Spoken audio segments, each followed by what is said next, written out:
We're a day away from the Summer Suns taking the floor, and we'll be there for it to see it. But before that, we're going to talk about what we want to see from those Summer Suns after this.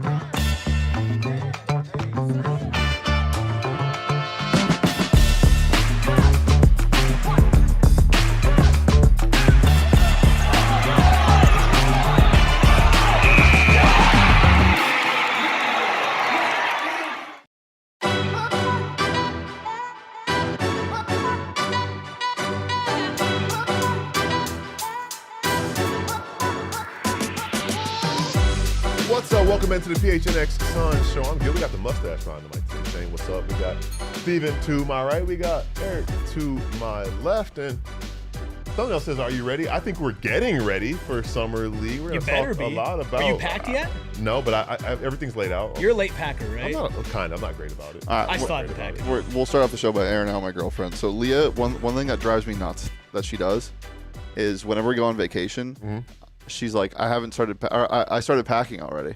I'm like, okay, great. But she always says, I took everything out. I'm like, what does that mean? You took everything out, and she just like puts stuff on the bed. No, that's real. For 18 hours before our flight. I get it. I get it. You want to visualize what you need to pack. But that's inefficient.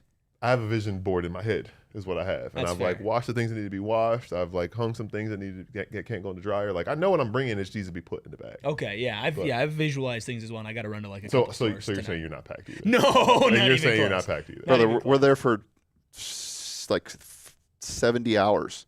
Like, yeah, I gotta. Sounds like 70 hours. I need 3 shirts. Everybody ain't able. I wish I was able. Don't forget your deodorant this time, Shane. They're real. So basically what that means I picked some up immediately, guys. Don't worry, I didn't stink. So the question was, are you ready? And the answer is no. I hope so. Are you ready, Stephen? Of course I'm ready. He's always ready. He woke up ready. Went to sleep ready. Walked in here ready. Right, what are we talking about? I mean, come on. We're talking about Summer League. No, we're talking about Summer League. And top of the top. And we're top of the top. We're going to talk about throughout the show what each one of us want to see from the Summer Suns, who we've talked about, headlined by the trio, Koby Brea, Rasheer Fleming, Khaman, Maluach, but also let's not forget Koby Brea is out there, and CJ Hunley as well.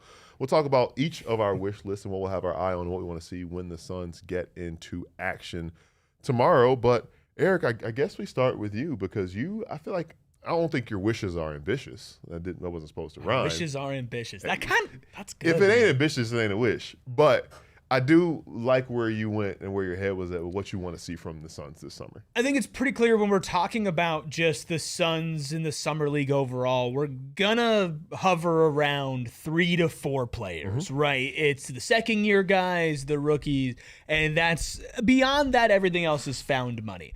Right. And for a lot of people, they're looking at, okay, how good is everybody going to be? And when you go through the top 5 in my wish list, number 1 on my top 5 is Khaman Maluach looking too good for Summer League. What's too good? Too good means that, like, you can just tell, right? Every time that You're not supposed to be here. Right. Every time there's Summer League, whether it's a first or a second year player, kind of the big indicator of growth or readiness for the league, Stephen, is, okay, that guy's too good. Now, it doesn't always mean that they're scoring 20, 25 points per game. When you watch the game, everything is slowed down for them. They impact everything. And that's why number 1 on my Summer League wish list is Khaman Maluach is too good for Summer League. Stephen, I was going to ask you 2 questions, 2-parter. You watch a lot of basketball. No denying that.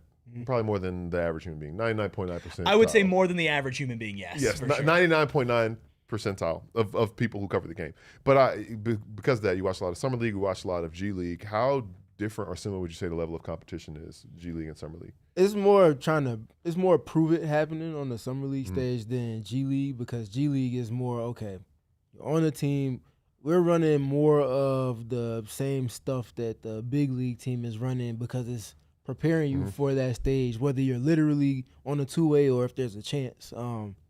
With Summer League, it feels like there's more exploration, there's more like gray area, there's more freedom given, if you will, for maybe someone like Rasheer who spent time on a G League stage to have the ball in his hands more and just kind of create a little bit more, like little things like that. It feels like that's probably the biggest difference for me, on top of it being more league-ready guys on the G League stage than on the Summer League stage. But they are a little bit closer in similarity than they are one being closer to NBA level players. And my follow-up to that was, were there any moments, games, things that stood out to you when you felt, oh, man is too good to be out here on this stage? Because I was thinking that would be what would translate right away to him looking like he was too good for Summer League. I know it's not exactly the same, but because of the similarities. You asking, is there something specific I'm looking for? Well, no, because we'll get to that with your wish list. But last League? year when you went to any Valley League Suns games, you feel like, oh, man looks like he's kind of graduated from playing at this level. He had a game or two where I felt like he was really putting it together.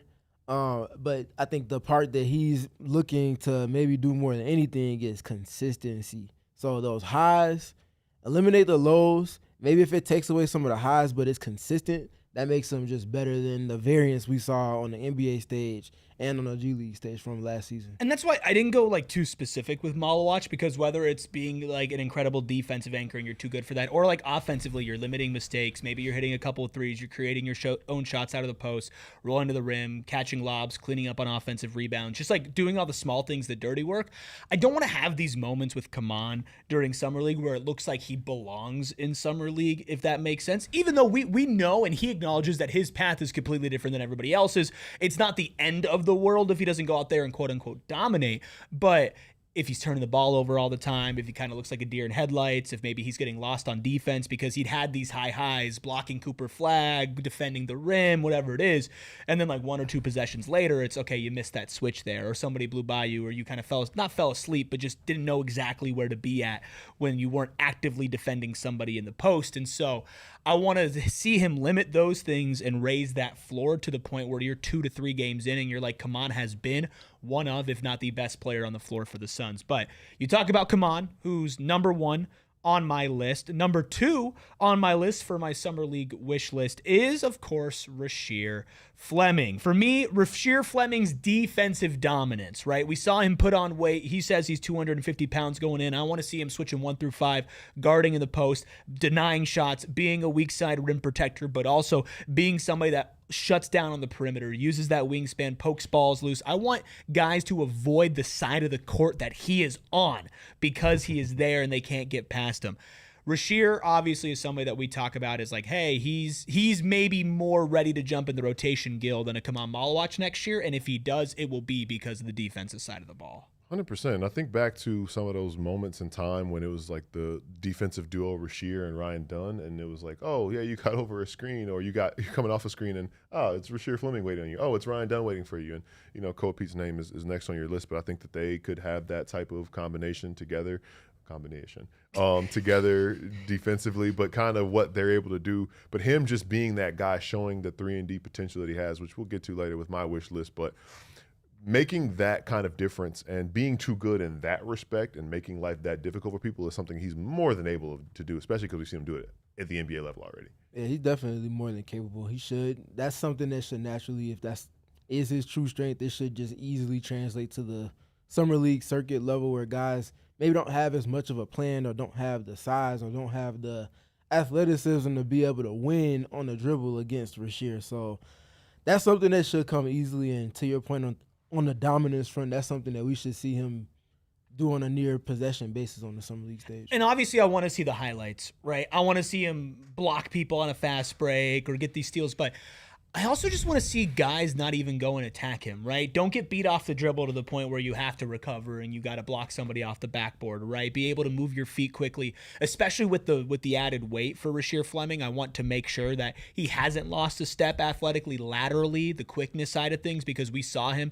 be really, really good at chasing down and blocking and sometimes reaching, making mistakes, and then an NBA player taking advantage of that, creating some space. But of course, with his 7'5" wingspan, great athleticism and quick twitch, able to make up that space, contest, get a block, get a steal, make somebody miss. So obviously the athletes here are not going to be as good as they are on the NBA level, but there will still be guys that are probably going to be quicker. So can you stay in front of them with 20 extra pounds from when you came into the combine last year at like 232? It'll be a fascinating thing just to keep track of for Rasheer. You mentioned Koa's number 3 for me. Obviously, we know what Koa's going to bring. He wants to lead the Summer League in offensive rebounding. We know that he's going to be an energy guy, a plus athlete. Would you guys disagree with me if I said that Koby Peat's the most polished offensive player on the Summer League roster? I wouldn't disagree, but I'll tell you, I don't know. I genuinely don't know. I need to see it. I know that, I think it was Rasheer that when we were talking to the guys the other day, talking about how good of a playmaker Koa has shown to be in the practices that they've had. I worry about overloading his plate too much right now. I think that at the Summer League stage, it should feel familiar to him, though. So I think offensive engine is a ambitious wish, I think, but it's good to have an ambitious wish. I want to see him just kind of be the energy guy that you talked about that he is, but that is the bare minimum of what he should be out there. A guy who does a little bit of everything, but he does have offensive engine capabilities. I think that is something that would be good to see. I just wonder where the line is with overloading responsibilities and what's being asked of him at his first taste of professional basketball action. Yeah, I would have to err on Koby Brea being the most polished just because we saw what he did on the Summer League level to the point where people were speaking too soon about him looking like the second coming of Devin Booker in multiple respects. Man, look me in the eyes when you're talking about me, man. I mean, did the shoe fit? If the shoe fits, I was there. I saw him drop 20. It was amazing. But no, I think it is a compliment to Koa, though, to even be in the conversation, because I think it is a conversation to have. And he's in a good position to kind of have some pieces around him on the Summer League stage to help complement him maybe in ways that might have been a little bit better than the way U of A's roster in terms of the way they operated and the way he was used, kind of showcase his skill set. So he could potentially show to be that. Koa's been the best player on every team that he's really been on. Obviously, Braden Burries is somebody that went top 10 in the draft. Koa was just as big of a part of that Arizona team. And when I say polished offensively, it's between him and Brea, right? Brea is a really great shooter. Playmaking still needs some work, but certainly can do it. But Koa has been somebody that will handle the ball. I think his passing chops are a little bit underrated. He has go-to moves, whether it's to the post or getting down to the paint. You look at Rasheer and you look at Khaman, well, they certainly have, I think, a higher offensive ceiling in certain respects because of their frame. Koa is a little bit more polished in just being able to be that mainstay on offense. Now, when I say offensive engine, I don't necessarily mean Koby Peat's dribbling the ball up the court every single possession, initiating, pick and rolls and being the guy who's getting downhill off the dribble. Now, if we do see some flashes of that, it's going to look really good for Koa, but at the end of the day, I think the offense is going to go through a couple of players, and Koa might be at the top of that list, right? 6'7", guy that can get in the post, has good mid-range touch, is somebody that is used to having the ball in his hands a decent amount, which is not what Khaman and Rasheer are really used to at this point in their careers. So I'd like to see him, even if it's not all game, maybe a game where Khaman and Rasheer sit. There's a back-to-back the Suns play on Sunday and Monday. I doubt that everybody's going to play in both of those games. Or those stretches of time where Koa is the only guy on the court who has an NBA contract right now. It's like, can you be what this offense runs through? Because I feel much more secure in what he's going to bring defensively, that I'd love to see him show some of those flashes on the offensive side of the ball. That's fair. And I think that's a good idea of growth and the things that you said. I think the thing that you said that stood out to me most is that basically he's been the best player on every team he's played on. By the way, Doom Scroll, we're live right now. I saw your comment. I'm reacting to your comment, reacting to you guys in the chat. We are live in full effect with you guys here. But I agree. I think it's something to shoot for as far as the goals that he set. And I've mentioned it already, like the floor of being an energy guy, going after the glass and things like that. True. But like you said, showing some type of growth, showing some things to latch on to as far as what he's able to do moving forward and what he could bring to this team, not in the short term, but in the long-term prospect of the development with him is big time. And that could be a way to show it. Steven, I'm going to set the over-under for Koby Peat three-pointers made for Summer League at 5.5. Are you taking the over or the under? It's hard to say that just because we literally haven't seen him and what the lineups are going to look like and everything. I would probably say over because he'll be getting up attempts, I imagine.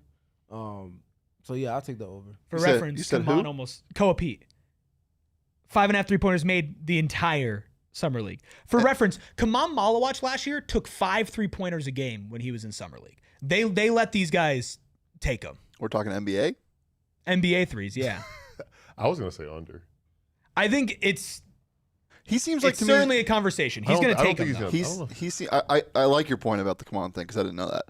He seems to me like he's going to want to assert his physicality the most out of anything, the way he's been talking about it. But that's a really good point. That Khaman was shooting that pill. He's also going to be left open, too. That's also something. He's going to be, at times, the best player on the court for the Suns, and he's probably going to be left open. So I wonder if he takes a lot more just to kind of see if he has it. Also, hey, man, he's been working on his three-point form. Now, is it good? It doesn't seem like it from the videos that we saw pre-draft, but now that he's been in the Suns system for a little bit, have there been tweaks? Does he feel more comfortable with it? We're just going to have to see. Speaking of shooting, if we go to 4th on my Summer League wish list, Koby Brea, we know he can hit threes. And on the Summer League level, like you mentioned, Stephen, we know that he can hit middies, he can hit post-up fadeaways, he could be a little bit more of that polished offensive player. What I'd like to see is just literally something else. One other skill that you can bank on an NBA setting. You're 6'5", maybe almost 6'6". Have you improved your defense? You're a guard. Have you improved your playmaking? Maybe you're one of these other guards on the Suns that's a great rebounder. We see Gillespie and Goodwin kind of make their money in certain points, crashing those boards. What does Koby Brea do beyond just being a three-point shooter? Because, Gil, when we're talking about seeing him in an NBA rotation at some point in the next couple of years, this is not the 2010s where if all you did was shoot threes, you could find your way on the court. You have to bring something else. I'd like to see him show flashes of that. I want to see secondary playmaking. I know we've talked about what he did and what he displayed and what he showed with the Valley Suns this past year, but I think that the next best thing to add on to everything, besides being a solid defender, don't be a lockdown guy. Don't be a guy who shuts things down, but don't be a cone. Don't be a pigeon, as some people say. Like on defense, just be respectable defensively, but be a good secondary playmaker to where you can trust him to do that. I think that's a big step for him. Yeah, I think Kobe's in position to do that. There's going to be many challenges because he's a piece that they've been challenging since the start of G League season last year. There's going to be a more fine-tooth comb that they're looking at his game through. And I imagine, but with the roster they've compiled, how I can expect he'll be featured. He'll be tasked with, yes, shooting the ball, but also checking off the other boxes objective-wise. And I'm looking forward to seeing how he performs as much as anybody else that's on their Summer League roster. I think it's very important Summer League for Khaman and for Rasheer and for Koa. It might be the single most important Summer League for anybody on the roster for Koby Brea, right? Brought back on the Suns on a two-way, a very deep guard team. And we see if you spend a couple of years on a two-way with a franchise and you don't get converted to that standard contract, then usually you part ways, you go to another franchise, whatever it is. If Koby Brea goes out there and is the best player on the Summer League team, that parlays into a really great season in the G League, we could be talking about, all right, is maybe not Pat Spencer the guy that you convert to a standard contract if you need somebody. Maybe it is Koby Brea. Maybe this guy that you took with the second-round draft pick last year is somebody that you can factor in to your future. I want to see that out of him, and we did see it a year ago. I think it goes to show just how little sometimes Summer League success will parlay into actual league success. But if he looks even better and has added more to his game, then I'll feel more comfortable about his potential franchise future. For sure. And that's one of the things where we talked about when we were curious about whether or not he's going to resign that restricted free agent tender, come back on a two-way. He was a second-round pick last year, and you cannot not have a future for a guy that you used a draft pick on, that you saw something in clearly that there is a big picture with him, but it's imperative that he takes a big leap to make that decision look like it was the right decision. And I'm not saying that it wasn't right now. He has shown flashes, but flashes only get you to a certain point. So we need to see some more tangible things this summer to give you more confidence going into next year. My last point, and we'll answer Spike's question, is good, unselfish point guard play. One of the main things that can ruin a Summer League experience as a viewer is having all these guys that you're excited for, and then you've got a point guard out there that thinks it's their time to shine.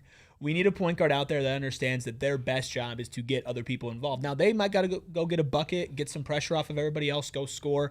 But I have a big pet peeve sometimes with Summer League point guards because you'll have a big that's rolling to the rim and they're not getting hit, which, hey, maybe that prepares them for actually playing with the Suns. Like, you've got a guy on the wing who just hit 2 shots, but then they don't touch the ball for another 3 or 4 possessions because somebody else is going and getting the shots. So I'd like to see good, unselfish point guard play. And Spike asks, Stephen, who do you think gets the start at point guard, Hoiberg or Camper? Yeah, it's Hoiberg for me just because of the playmaking dynamic of it. I think that Hoiberg it feels like playing point guard comes natural to him.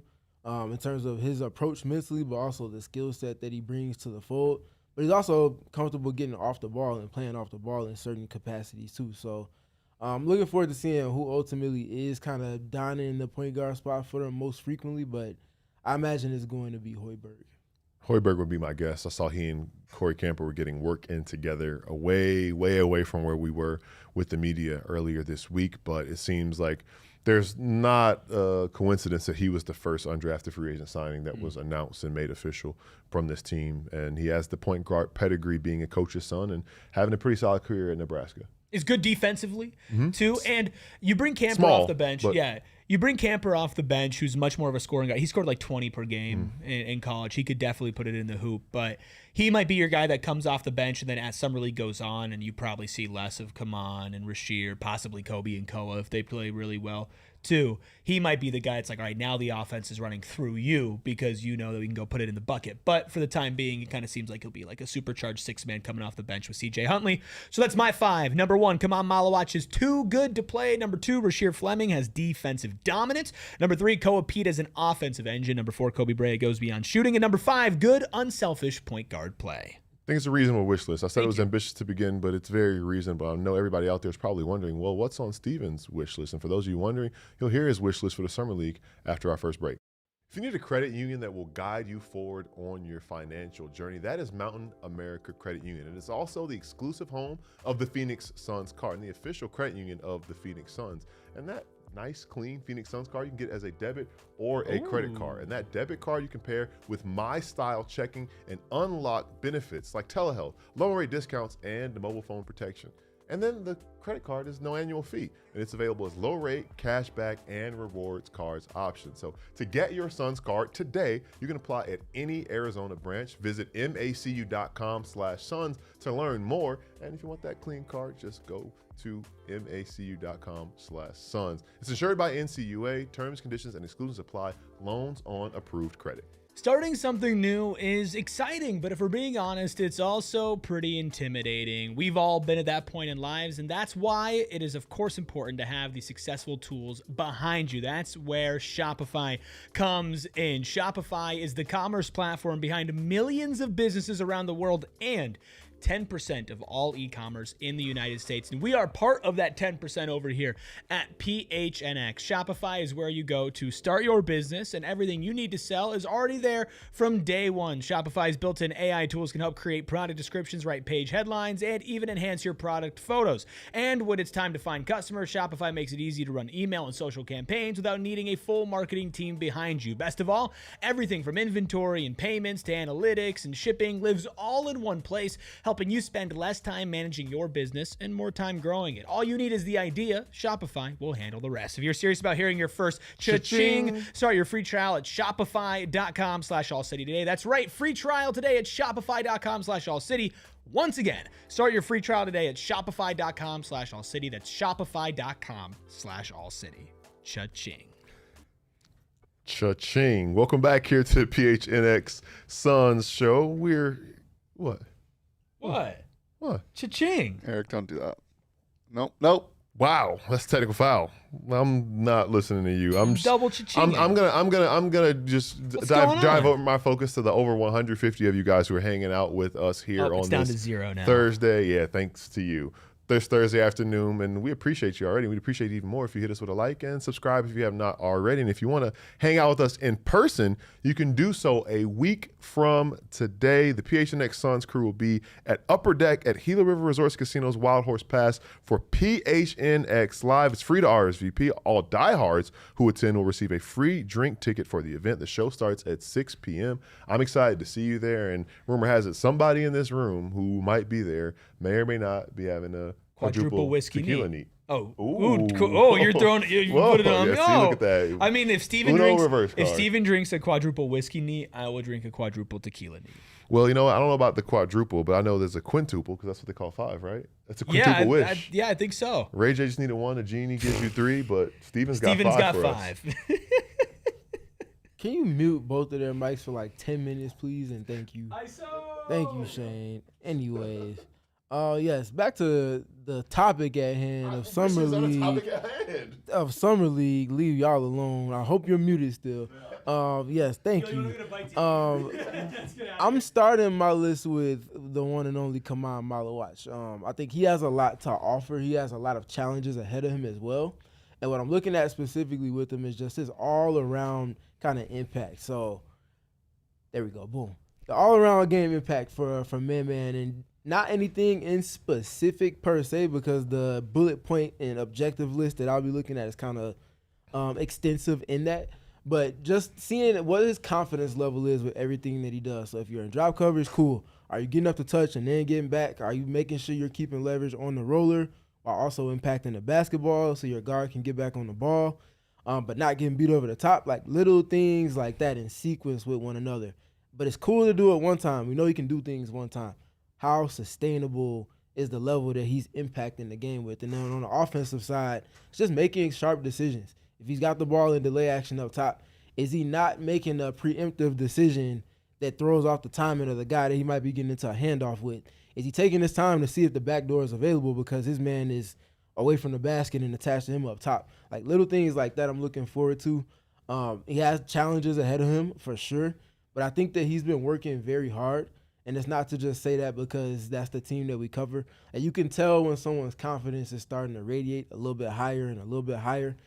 His confidence was radiating higher when we talked to him earlier this week than I feel like it was at any point throughout his rookie season, G League or NBA stage. Is consistency the number one thing that we want out of Khaman? Don't have the lows, just consistently be impactful.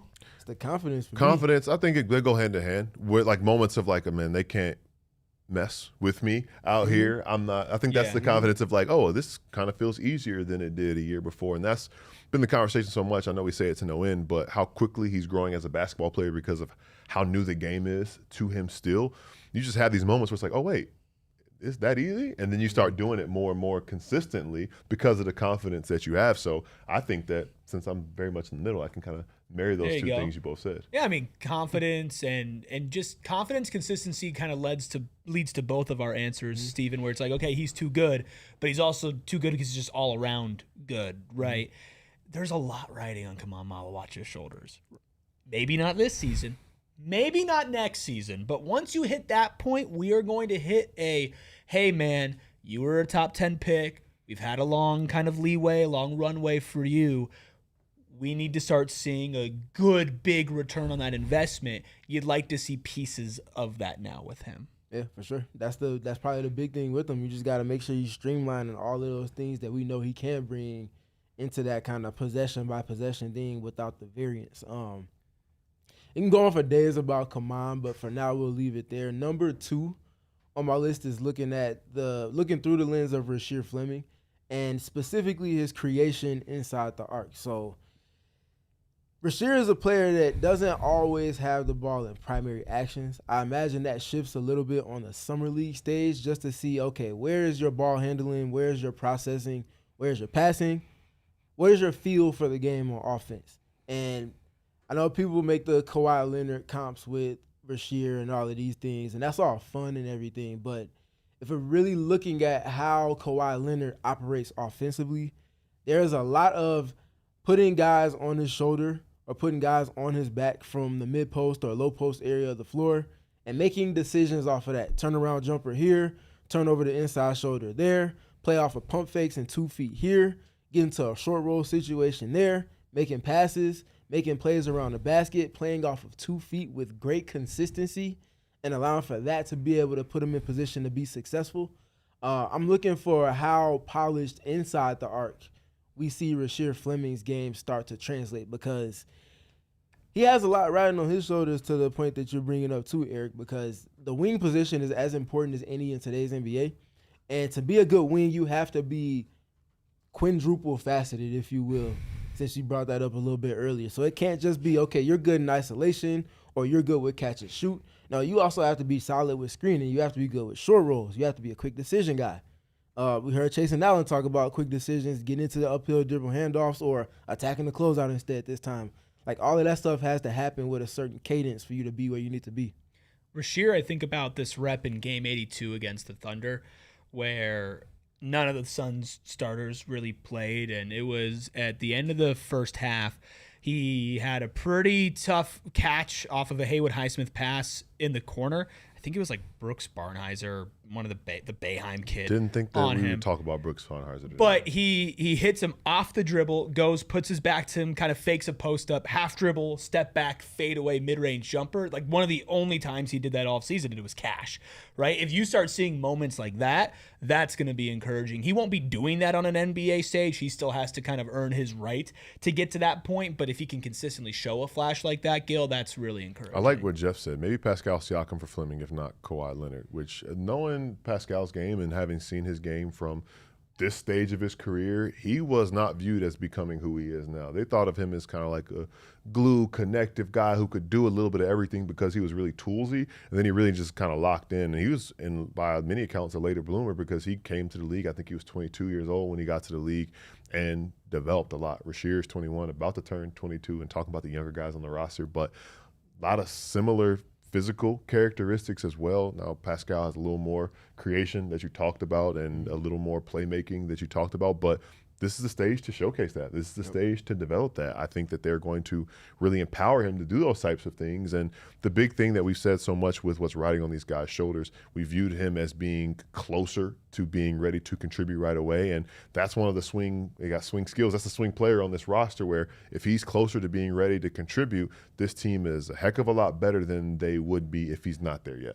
Yep, and that it complements what he already brings at a above average league level defensively, and I think that's the important part.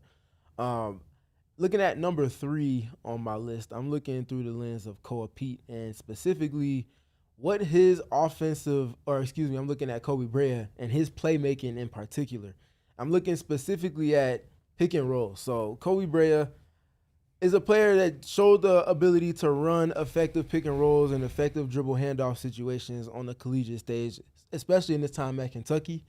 You got to start seeing more of that translate. So whether they're getting into their vertical zooms or they're getting into the lateral zooms and they're just getting him the ball in dynamic touch situations, is he kind of reading tags? Is he playing with guys at the level knowing that they don't want him to be able to just come off of these screens or handoffs and take three-point opportunities without maybe even putting the ball on the deck? So is he kind of having a little bit more feel, not just going to his left hand, because we've seen him make a lot of plays going left in pick and roll or handoff situations, but what is it looking like with his right hand? Is he able to get to that step back effectively with his right as he's shown to do with his left? Is he kind of able to make some decisions that kind of get guys maybe throwing some passes to the corner off taggers, things like that?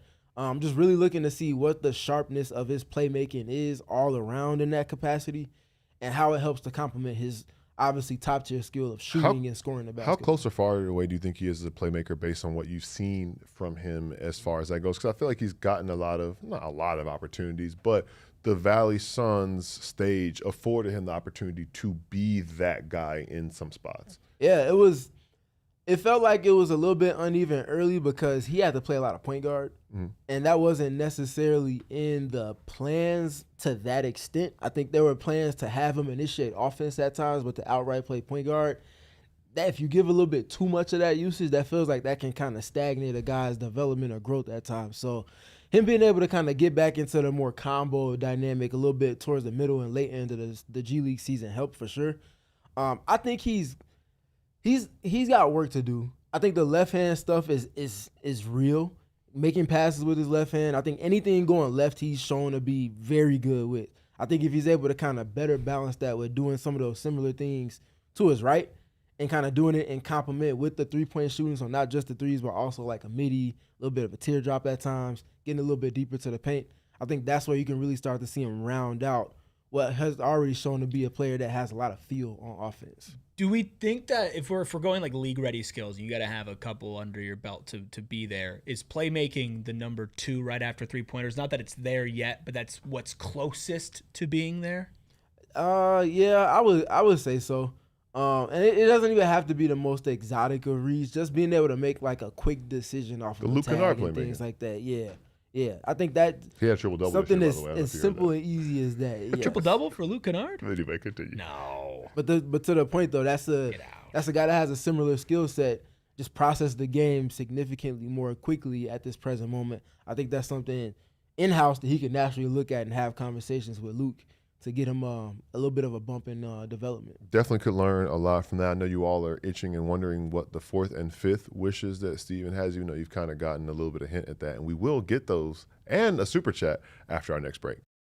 We are about to be out in Vegas, and I promise you I'm going to be enjoying a margarita or two. And you can enjoy Vegas, the World Cup, or anything that you need to enjoy with new Casamigos ready to enjoy margaritas. Bring your friends, and frenemies together. One Casamigos margarita at a time. It goes great with World Cup watch party foods or just any type of food, period, especially during these summer months. And it's made with the best simple ingredients. I'm talking Blanco tequila, lime juice, and natural flavors. They're sure to rival any of your favorite hangout spots. All you gotta do, uncork, pour over ice, garnish with a lime, boom, you're enjoying new Casamigos ready to go margaritas. And the best part, only 110 calories per serving, and they're made with real juice. 2 flavors, classic lime and spicy. That's what I call Gil and Stephen. Casamigos, the drink of the World Cup. Whether you're at your favorite spot or you're stocking up at home, make it Casamigos. It's all about the World Cup, and this summer's all been about soccer and Michelob Ultra, because Michelob Ultra is a proud sponsor of the 2026 FIFA World Cup.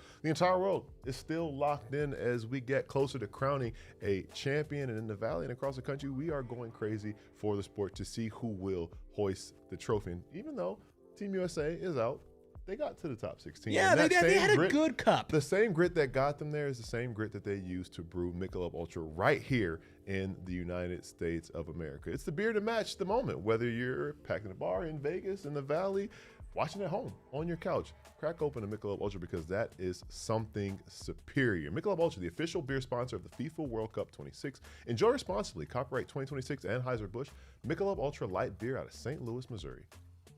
Back here at the PHNX Suns show, going through our summer league wish list, and we're just halfway through Steven's wish list. And also, we appreciate each and every one of you hanging out with us here in the chat. And hopefully, you guys are, having some wish lists that you'll see. And let us know what you want to see from us this summer league as well. If you got any wish lists for me, Erik, or Shane out here in summer, we'll try to participate and live up to what you want to see from us. And speaking of people hanging out in the chat, we have a super chat from Hoosman.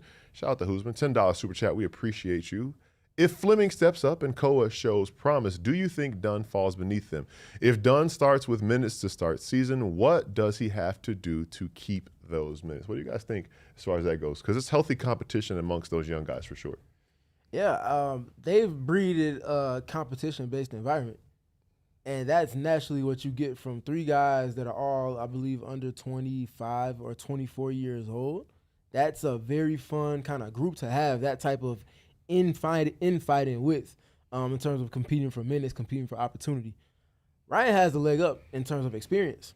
No one has spent more time on the NBA floor than he has in that group of guys. So that's an advantage for him.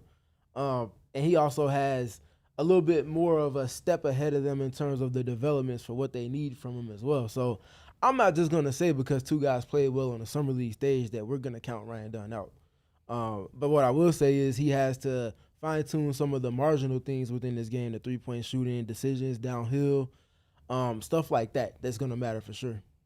Only one of these guys isn't playing in summer league, and that's Ryan. Now, again, he's a third-year player. Third-year players, a lot of times, they won't play a lot in summer league or at all. But it is certainly up in the air. We saw that Ryan's spot in the rotation isn't guaranteed. Last season, he was in it very much so at the beginning of the season, and it kind of fell out for a variety of different reasons. If Rasheer and Koa, they step up, it's not the same position. They can coexist, but they are young, athletic wings. So I don't think Ryan's spot in the rotation is completely done. I think that he could coexist, and I do think... Done? No, fair enough. And he can coexist with these guys that we're talking about. There is a potential lineup of Rasheer at the 5, Koa at the 4, and Ryan at the 3, especially if Ryan ups his three-point percentage 1 or 2 ticks this season, which I think he can do. That's not asking a ton. So he's still going to be a piece, but he is not a Dillon Brooks. He is not a Miles Bridges. He's not a Con Gillespie or a Jordan Goodwin, where you can look at it and say if the Suns are 8 deep in the playoffs, they're going to be there. Ryan is on the outside looking in at that. He could totally earn his way back in, and he has the talent, and I believe that he will do so. But that spot is a little up for grabs right now. I think the thing with him is he has a few strengths that he could really lean into that maybe he can do better than those guys. And when it talk about it. They can help themselves by playing well this summer, but there's going to be healthy competition when these guys are all back in the gym. And this is just kind of building up to what we see from those guys at training camp, or what we're able to see, but really what the coaching staff and front office is able to see with those guys from training camp on, and how they will compete and how they will battle for minutes and time and play, and maybe experiment with lineups to see if they can. I'm really, really, really trying not to make the pun. If they can coexist on the court together. Coexist? Yeah, I wanted to say that so bad. I'll leave that to you. Anyway, continue. Well, speaking of Koa, Stephen, what's next on your list? Yeah, number 4 on my list for Summer League in terms of the wish list is Koby Brea's offensive impact, but specifically off of things that the Suns do within their spacing. So Arizona was a team last year that teams knew. Now, it's hard to take that away because of the talent discrepancy and the way that college basketball is set up. But we saw it kind of be their Achilles heel on the national tournament stage, where they weren't the best from deep. And when you're not the best from deep, especially on the college stage, no 3 seconds, different rules that you can play off of, teams get heavy in gaps. Cole saw a lot of bodies every time he touched the basketball, especially from maybe that first quarter of the regular season throughout the entirety of the regular season, and obviously even more so in the tournament. That takes away from some of his impact. Best skill that he has is getting downhill. Physicality, being able to just kind of work his way through spots, weren't really there for him on the college stage with teams loading up blocks and elbows. You can't load them up that well when you get closer and closer to the NBA stage. So what does that look like if Koby Brea is spaced to pass away from him and he tries to go right? Are you going to help there? There's a price to pay there if you do, and if you don't, there might also be another price to pay. So seeing what his skills look like off of the Suns, spacing individually as pieces, but also the concepts of spacing that they work through, very curious to see how much more that frees him to be a better version of himself on offense. How good is the spacing going to be on this team, though? If we look at the starting lineup, Koa, Rasheer, Khaman, likely, right? Rasheer's the best shooter out of the 3 of those, which maybe that translates to Summer League, maybe not.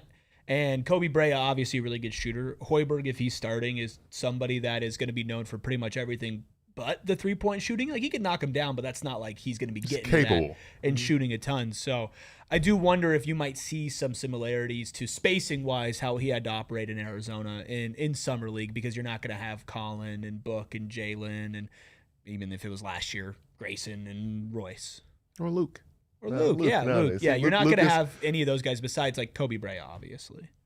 But my rebuttal to that is, what about if everybody's moving? Yeah, fair enough. So if everybody's moving, which is what the Suns, that's why I asked Chase and Allen about if they're using similar principles on the Summer League stage as they did with the Suns themselves last year. And he said, yeah. They said they want to task everybody with seeing how well you can do those same things that they do on the big league stage in this present moment in Vegas. So if they're moving in their cut slides and they're moving around primary actions, you can't load up blocks and elbows and sit in a gap against Koa. Is anybody going to really be able to stay in front of him one-on-one? I'm very curious to see how that works out in his favor.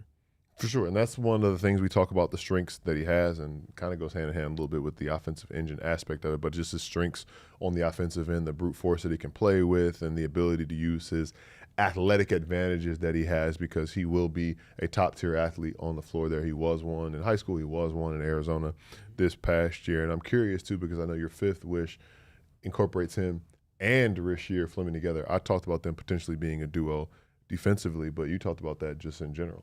Yeah, just in general on the margins. So back to the principles part we spoke with Chase and Allen about.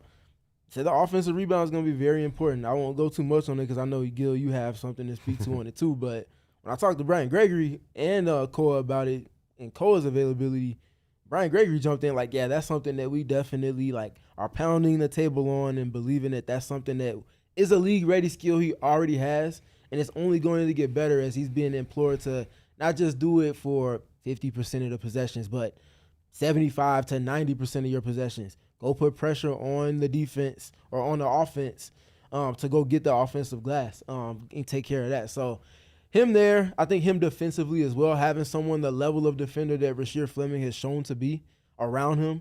I'm very curious to see what those things look like with them playing to the offensive rebound principles, doing little things on the margins like cutting and things like that, but also on the defensive end, just being dogs over there, doing everything that the team is going to be asking them to do to win any individual game.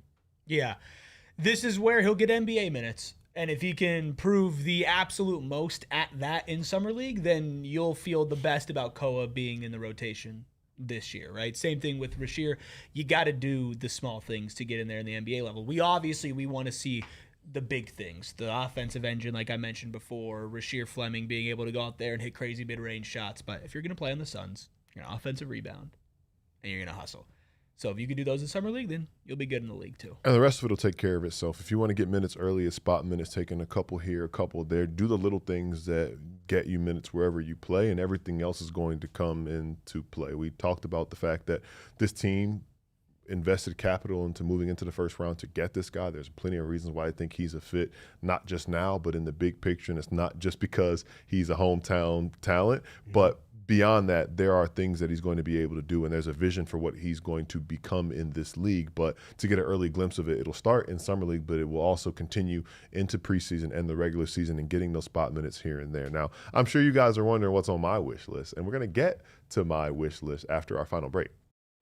We're all very high on the Suns' young prospects that we'll be seeing at Summer League, and you might be high on Pure Edibles because Pure gummies are not covered in sugar like all of their competitors. Pure is a full-fledged candy company offering gummies, kicks, which are their version of Starburst, chews, and hard candies alike. Now, Pure, their effects are clearly listed on each tin so you know exactly what to expect. There's no surprises. You want to be uplifted, relaxed, sleepy, whatever it is, you'll know that you get it. They blend unique cannabinoids such as CBN, CBG, CBD, and marijuana-derived THC to give you the exact effect that not only you desire, but that you expect as well. And Pure gummies are designed to be ripped or bit in half, making them easily shareable or easy to dial in your exact dose. So many amazing flavors, so many amazing ways to enjoy Pure Edibles. So go find yourself some Pure Edibles products from one of the over 150 dispensaries across Arizona, and that now includes True Leaf.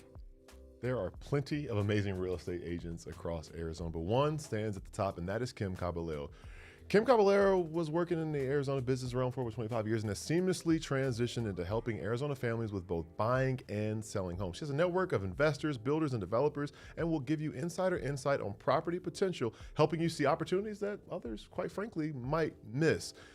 When you work with Kim, your interests are always the top priority, and you're never going to get passed off to another agent. She has proven strategies to help both buyers and sellers secure the best possible terms, and she'll guide you every step of the way. Kim and her husband have lived here in Arizona for over 25 years, and she understands what truly matters when choosing a home. Let Kim put her local expertise to work for you. Call Kim Caballero today at 480-489-5012. That's 480-489-5012, and tell her that PHNX sent you. To answer your question, Anime, you said that we're high on the Suns' young players, yes. And I looked, I was like, can you believe this guy? Even though I arguably say things that are worse more often. Anytime Gil turns to Stephen, it's because I said something stupid. And then when they both look at me, or when Stephen asks for our mics to be muted, it's because that one of us said something. Or we said something so funny that Stephen's like, he can't say anything else funny anytime soon. Have we thought that maybe Stephen just doesn't have a sense of humor? Right. He doesn't enjoy laughter and humor and whimsy. Guess what? Chicken butt. And the audacity to ask me that 2 days after that. Dude, I referenced that like 3 times on the show yesterday. He said, excuse you, man. Shout out to our guy, Gil Strap, man. Excuse you. Yeah, that's exactly how it sounds, actually. Anyway, back to my wish list, which begins with a name that all of ours, I promise we didn't really coordinate this, but I begin with Khaman Maluach. And my answer is kind of inspired by what Chase and Allen said during the media availability he had. They want to see Khaman take that leap defensively. I want to see him be an elite defensive anchor. I talk about what I saw from him in college, what I saw from him just taking up space with his size, but they've been talking about how communicative he's been on that end of the floor. So with a year of NBA experience under his belt, a lot of times sitting and watching and seeing what's going on and processing the game from that perspective, now he has an opportunity to apply a lot of what he saw during the games on the court, and I think that could translate to him being an elite defensive anchor. I'm not trying to see him block 4 or 5 shots a game, though that would be nice, but I want to just see when he's on the floor, the other team has no idea what to do because he's that disruptive defensively and that impactful. You know, the NBA would be like, oh my God, Wemby forced another nope, right? Where they wouldn't actually take the shot. Yeah. We want to see that. A nope, a never mind. We might have to post that from PHNX Suns if he does that. But yeah, I mean, just make guys second guess it, right? Because Wemby's dominance interior isn't just that he could block every single shot, but it's the threat of being able to block every single shot where guys will just straight up deny themselves going to the rim or be scared or back out or kind of put the play on freeze simply because Wemby's down there. Is Khaman Maluach going to be the Wemby of Summer League? If he is, well, we got a lot to say on this show, but he does have a frame defensively that can resemble that in a Summer League sense. So being able to put somebody on hold defensively and maybe just like dominating like a 3 or 4 minute stretch where it's like, man, they can't get anything going because they keep on trying to run to the rim and Khaman is stopping them there, and then Rasheer and Koa are being dogs on the perimeter. They can't get threes to fall because also Summer League players a lot of times cannot shoot threes. So there's going to be a lot of driving to the paint on Khaman. I'd like to see him definitely hold down the middle. Yeah, it's pick and roll defense, man. That's the name of the game. If you're going to be a big in today's NBA, you don't get to just chill at the basket. They're going to bring you into action, and they're going to bring you into action multiple times in one possession. Might start with a dribble handoff just to see if you're trying to get to the level, and then immediately get to the second side, and now it's a step-up screen that you got to go and deal with.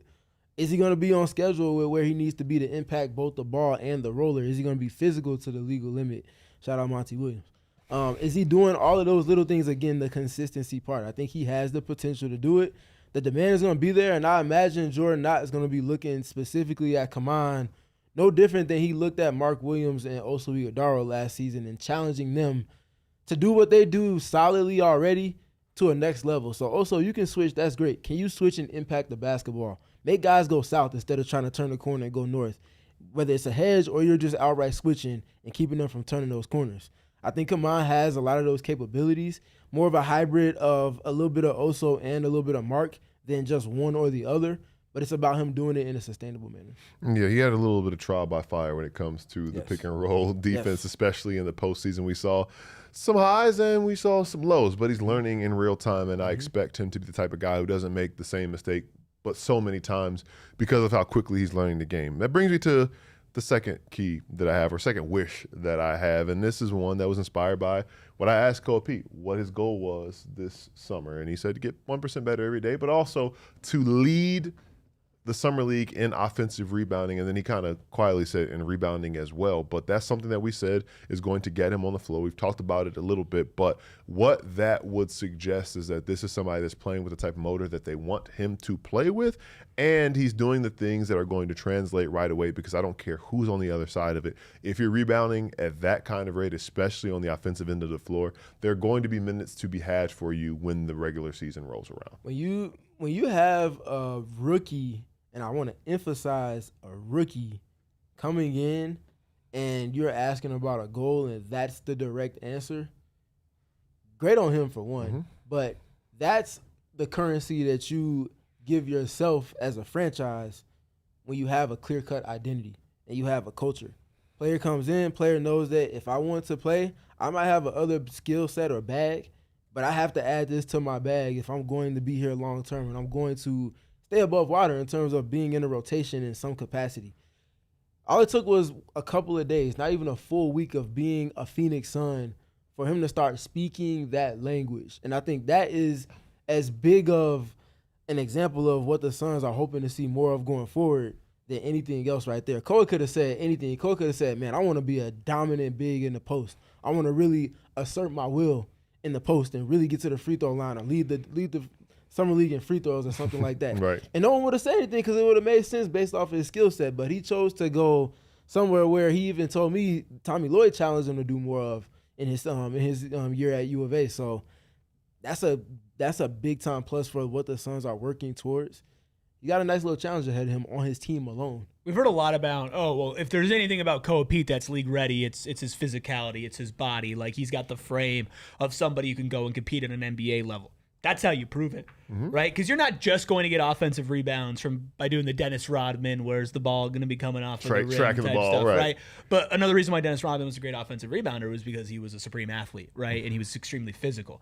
Koa, if he's out there leading the Summer League in offensive rebounds, it's willpower, it's the mental side of things, but he's also just got to be bullying dudes. And if he can do that, again, you start looking at, okay, what are your NBA ready skills? Well, athleticism and frame isn't, I guess, technically a skill, but it is a check mark that you need to have when you're going to be in an NBA rotation. So if you can use that and then make that your offensive rebounding threat, that's something that is going to be honestly a necessity for Koby Peat's career with the lack of a three-point jumper at this point. And I do think that he's offensively polished, but the way that he scores on an NBA level is probably going to be more limited than how he scored on a college level. So how do you make your money? Whether you're on the Suns or not on the Suns, just so happens he's on a team that emphasizes this. It's going to be through offensive rebounding and the dirty work, especially, I mean, he's the 30th pick in the draft. Not a top 10 guy. Go out there and do all the dirty work. I saw a comment earlier on what we call it, jersey bias, when you compare somebody to somebody else you've seen in a similar jersey. Yeah, but I think so. I think somebody said that he reminds them of Aaron Gordon at the same stage of his career, just with less athleticism, which, I don't know, they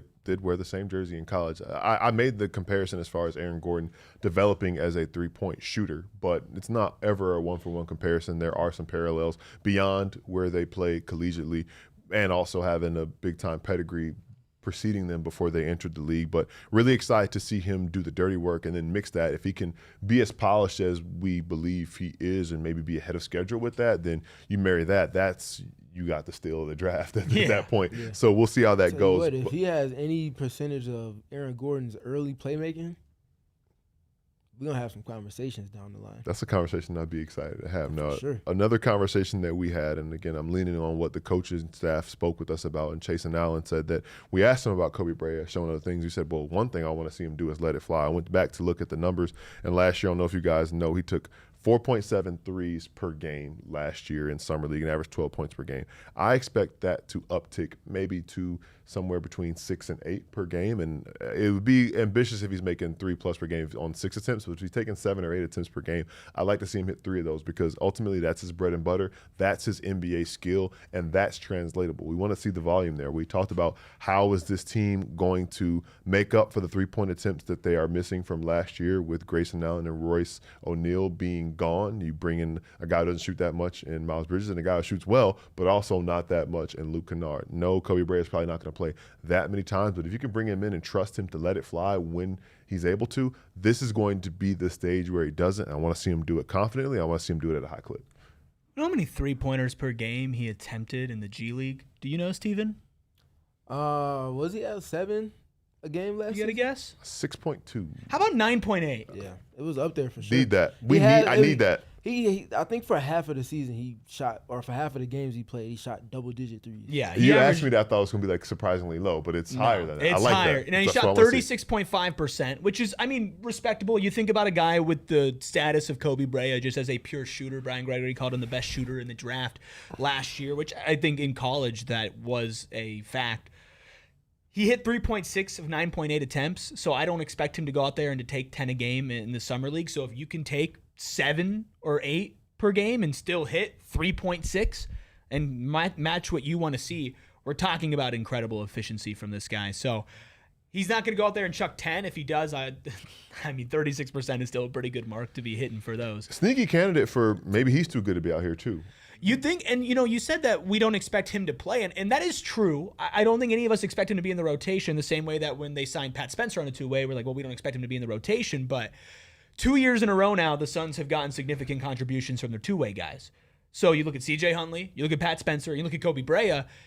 Realistically, one of those guys is probably going to get some burn. If I told you last year at this point that Isaiah Livers, who we got introduced to and talked to at Summer League for the first time a year ago, was going to play, I would say, rather significant rotation minutes at the beginning of the year for the Suns, you probably would have called me crazy. But he did, and he made somewhat of an impact. If you said Colin Gillespie when he first signed that two-way eventually would be a $12 million per year player, I think maybe some people would have seen that, but majority wouldn't have. So Koby is just as much of an opportunity as every other two-way guy to get a shot on this team. And he's bigger than Pat Spencer. He's bigger than some of these other guards they have. So if they do need a shooter and maybe somebody who can slide in and not make them as small in these 3-guard lineups, he might have the opportunity if he does some of these other things that we talked about on our other wish list, the playmaking, showing something else besides the shooting. There needs to be more there on the defensive side of the ball. But if he comes out here and he's too good for Summer League, like some of these other guys we're talking about, then yeah, he should be in the conversation of somebody that could maybe get converted to a standard contract by the end of the year. That's kind of the business that the Suns do.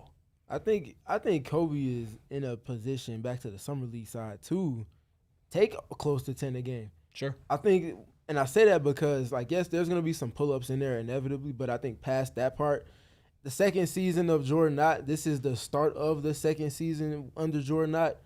Them having a foundation in that first season and multiple players that spent time in some capacity with the big league Suns team on the summer league circuit right now, they know what's expected. They know that the bill offensively for that team, starting with Devin Booker and the tone he set, was to share it and share it and share it. So if the ball is moving around consistently and it's finding its way to Koby Brea within an advantage, those are catch and shoot opportunities. I don't think he's going to pass up much, if any of those. Maybe he gets 5 catch and shoot opportunities a game. Put that in a tandem with the 5 to 7 pull-up threes he'll be taking inevitably, whether it's transition, pick and roll, handoffs, whatever. You can see the picture of if he's there for 3 games and he's averaging 11 threes. Not going to be surprised too much. Now, I think it's just what about the efficiency part? Shooting is his top-tier skill. 36% on 10 or 11 attempts is it's hard to get that many shots up in a game alone, let alone threes, and to be that efficient with them. I don't think that's out the realm of possibility. It's hard to do that in the gym by yourself, Correct. depending on who you're asking and who you're talking to. So that was something they want to see with him. You know, Nate Tibbett says, let it rip. We heard Chasing Allen say, let it fly. So that's what I want to see from Koby Brea, let it fly and make it happen. Now, we talked about the 3-pointers. We'll talk about the defense as far as my fourth wish, and that is 3-and-D masterclasses from Rasheer Fleming. Now, you, Stephen, talked about his creation below the arc. I do want to see. Now, he shot the ball well in spurts this season. He shot 36% on relatively low volume last summer, just under 4 attempts per game. I expect him to be leaned on more. I expect to see some big-time performances from him, and I think that three-point shooting is just one of the parts of the things that he can do offensively to put up some numbers out there in Vegas, but a lot of it too defensively. Can he disrupt? Can he get in passing lanes? Can he create for himself in the open court by getting steals and making things happen like that? I want to see both of those things happen together, and this is another guy who, if all things go according to plan, we're only seeing him in Friday's game and then one more game after that. For sure. Especially because there's a back-to-back. Yes, that's true. That's the thing with Rasheer for me, man. He's one of the older guys, by the way, which he told us a couple times. The old guys Yeah, can't play those he's the he's vet. low management. He's the low vet on the management roster, in man. Vegas. Man. He's about to be 22. That's the fun part about I'm gonna give my man a cane. That's the fun part about him, though, defensively. Like, we saw him be so disruptive in the half court. I think the most fun part for me was watching him as his confidence grew and his impact grew. Instead of picking guys up just 1 foot on the three-point line or inside the arc, taking slow, more steps towards the half-court line.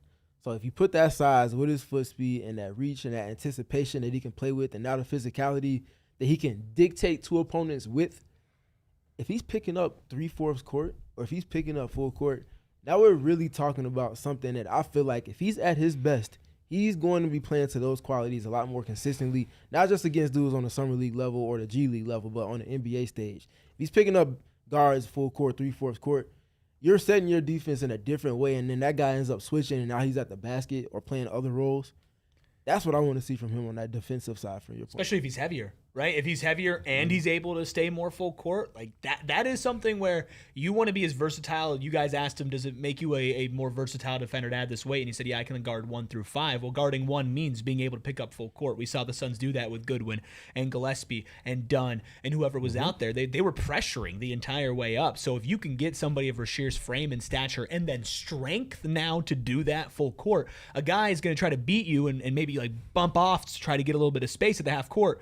You're now bumping 250 instead of 230. That's not going to move as much. And if he's just as quick, I mean, that's scary. How are you going to be able to dribble against that or break free? And then every other team is starting their possession 5 seconds later, 4 seconds later. And then on the Summer League stage, that's going to lead to some very bad basketball. So I would love to see that. And I'd love to see Rasheer shoot 40% from 3.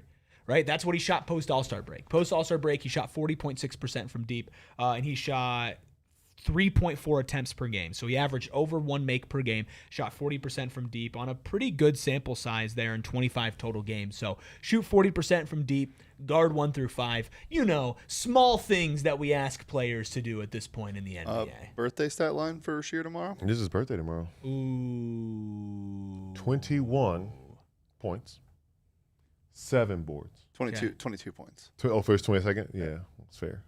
I got 18, 10, 4 blocks, 3 steals, 3 threes made. Wow. What is he playing the whole game? I just go 22 and 11 for 22 and 11. 22 and I 11. had the lowest amount of points, and I'm the one who gets the what is he playing the whole game? Well, 3 blocks and 4 steals or whatever you said. That's, 7 four stops. blocks, 3 steals. He's gonna have one of those possessions where he's gonna like block it multiple times. Okay, I got That's you. fair. All right, we won't. I didn't make a mental note, but we'll clip it and we'll see who's closest Perfect, yeah. tomorrow. You said 8 points, 3 rebounds, 1 3, 1 block. 22 points, turned 22. Some would say it's his Huntley year, and that is my 5th I don't wish. know about you. No. CJ, Can we cut his highlights and play that? CJ Huntley, who Thank some you. are saying that he's wearing number 21 now for I don't know what reason, but he wore 22 last year in the Suns uniform. And we've talked about a lot of guys who are on contracts with this team. He's on a 2-way contract, and I don't want him to be overlooked. It's not just because he's from the hoop state, that is North Carolina, but he is a guy who has some tools that he can show, and he can put his strengths on display. He's had some big moments in the G League last year. He's a guy who was taken off his 2-way deal, but then brought back on his 2-way deal once Jamari Bouye was converted to a standard contract. And there's a reason that they did that. There's a reason why they want him to be a part of what is being built and what's going on. He definitely fits some of the descriptions that the Suns have in a player. And if it's the energy that he plays with, last year, low volume, but he shot 43% from 3 with the Valley Suns on 21 attempts. So not very many 21 attempts over 15 games. But if he can show some skill and strength and honestly just provide everybody with a reminder, hey, I'm here. Hey, I'm on a 2-way contract. Hey, I'm a part of this just as much as everybody else who there's been a lot of excitement around. There's a reason to be excited about me as well. I want him to show that and give fans another reason to be excited. Yeah, that's where he shined in the second half of the G League season last year. Khaman spends a little bit more time up with the big league Suns. He moves into the starting lineup. He starts to get the ball. He's developing a relationship in 2-man action, both in handoffs and in pick and roll with Koby Brea. Kobe hitting him for lobs. Kobe hitting him on the pop for 3 after he draws 2 when he's in drop coverage and things like that. That's an organic relationship, I think, that matters, and it will kind of show itself a little bit more on the Summer League stage. But I also think that CJ impressed me in this Summer League, showing that it felt like most people were off on CJ for whatever reason. I think he switched well last year on the Summer League stage, cutting guys off from getting toward the sideline and then ended up getting into late switch situations, just outright being at the level and switching flat out, and then being able to guard his yard without fouling on multiple occasions last year on the Summer League stage. That was what really stood out to me in probably the second game that the Suns played last summer. And I'm curious to see where that is now, because we also saw him doing that effectively on the G League stage last season as well. And CJ's a guy that has some skill. He has a little bit of playmaking to him. He has some shooting to him, obviously, as we've seen as well. So I'm curious to see what he also looks like in lineups where he's spending time on the floor with Khaman Maluach as well. CJ Huntley's going to start at least 2 of these games, if not 3, right? Depending on how good Khaman is in the first couple of games, or also it's a back-to-back. I doubt Khaman plays on a back-to-back there. So the thing with CJ that I think last year what was rough for him is why I had my fifth point with the point guard play was he is somebody that needs a little bit of help when it comes to creating his shot. He's a play finisher. He's a lob catcher. He's a roll threat. In the G League, a little bit of pick and pop threat, a little bit catch and shoot threat. He needs a good point guard alongside of him. And last year, there were some qualms with the point guard play for the Suns in the Summer League.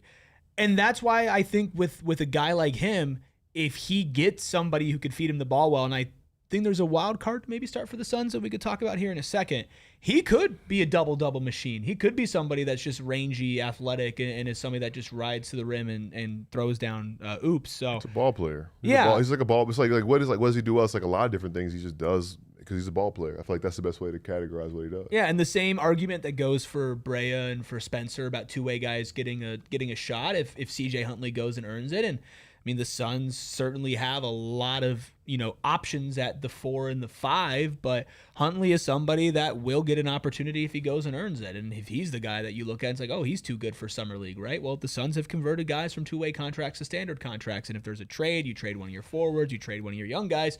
If Huntley is just somebody that you have in the wing, then that'd be really great.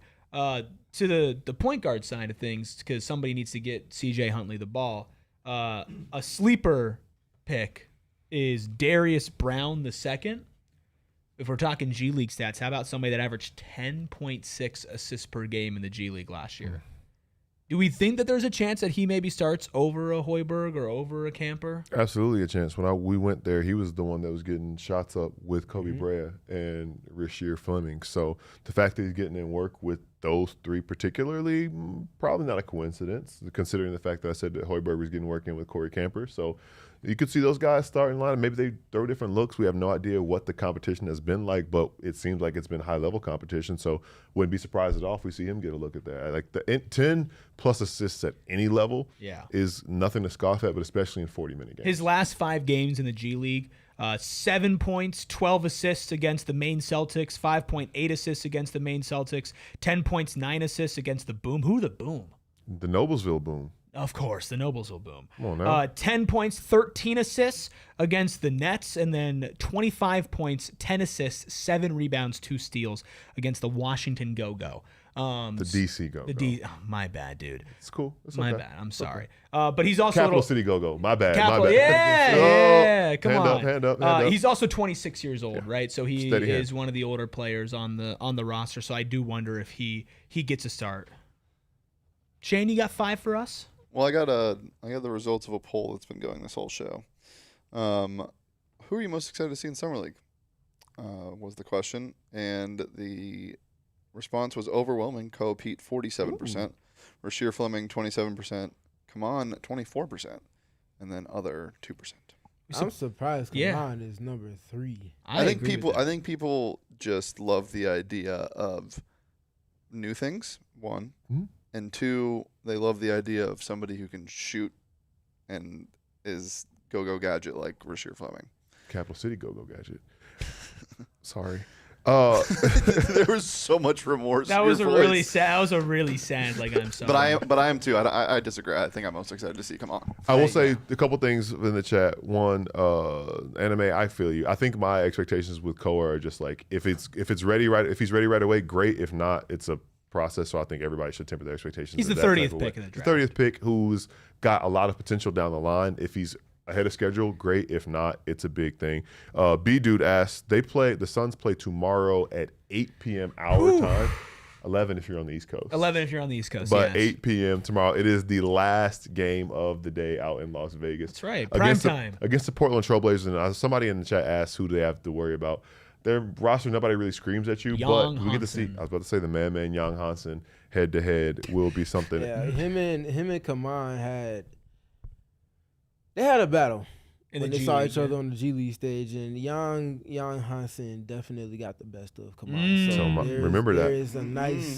There's a nice little level of competition brewing. Remember that, and a little revenge from the 7-8 play-in tournament game. Wow, I mean, this is you think Ja Morant plays? Rehabilitate his image? Yeah, if he doesn't, I'm gonna tweet him with the video of Taylor Horton Tucker. Why is this guy not playing in Summer League? So speaking of tomorrow night's game, just to kind of give people an idea of our possible schedule. Yes. So since the game is at 8 p.m., then we're going to talk to coaches and players. We are not going to have a show tomorrow. We are not going to be doing a post game. We're going to be doing a show Saturday morning from Vegas, recapping the game and talking about everything that we saw from day 1 in Vegas.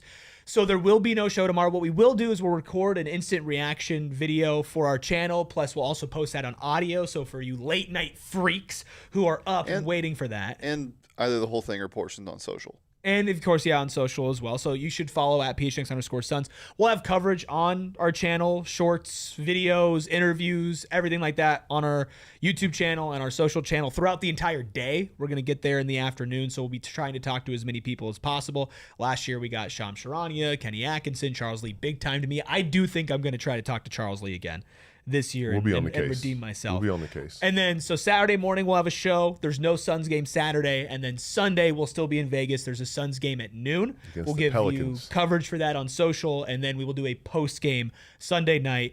Be back here Monday night for a watch-along post-game for Braden Burries versus Koa Peat. So that is our schedule for the first couple Summer League games. And then Wednesday, we're going to do like a hybrid watch-along live show at 3 because that's when that fourth Summer League game is. Against the Detroit Pistons. Yes.